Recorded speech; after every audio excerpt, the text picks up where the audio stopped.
Mga boss, kung magsalita yang napakalinis na pastor nyo dyan sa 6th District ng Maynila na hindi raw susuporta kay VP Sara sa 2028. Nasiraan na yata ito ng bait na para bang may mabigat siyang political weight sa usapin ng 2028. Baka kailangan muna nating mag-reality check. Pastor, malinaw naman ang record, talo ka sa sarili mong distrito noong 2025 election. Yan niya ang buwelta ni Representative Paulo Duterte. Pahiya dito si Abante mga boss. Yan naman ang totoo.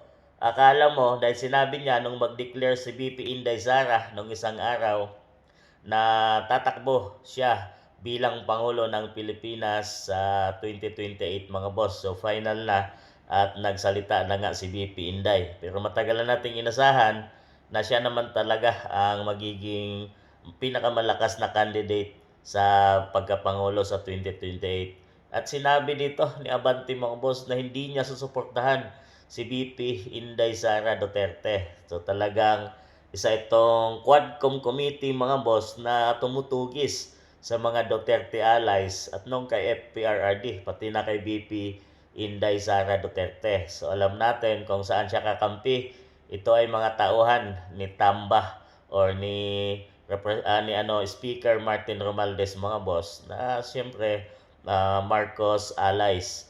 So ito mga boss ay hindi nga na nanalo sa Manila mga boss noong nakaraang eleksyon at natalo siya pagka-congressman dyan mga boss at talagang nanalo lang siya dahil nag-petition siya doon sa COMELEC sa kanyang kalaban at talagang siguro kakampi niya ang COMELEC kaya siya ay nakapasok bilang congressman dahil disqualified niya yung kanyang kalaban mga boss at siya yung pumalit.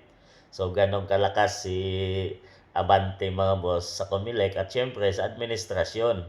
At talagang galit siya kay VP Inday dahil ikinampanya siya ni VP Inday. Pumunta siya ng Manila nung nakaraang eleksyon at talagang binanatan niya itong si Abante mga boss.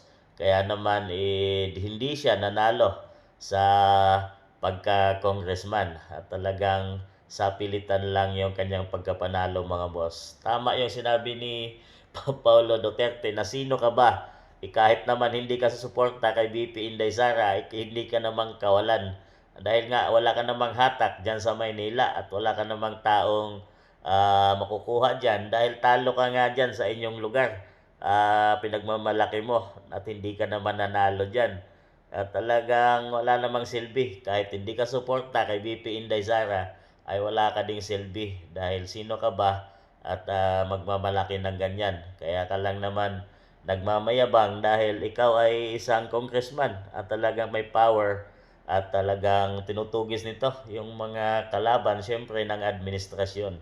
So ganyan ang kanilang papel mga boss. Pero hanggat saan pa, matatapos din ang lahat ng yan. At pag ang babaeng ito ay maupo na sa pinakamataas na posisyon ng ating bansa kung papalarin at makarating siya at makatayo at hindi pa talagang manghihina at talagang patuloy na tumatayo pagdating ng 2028 election dahil talagang ginagawa na nila ang lahat para siya ay matumba, madapa at hindi na makatakbo sa 2028. Ano masabi nyo dito?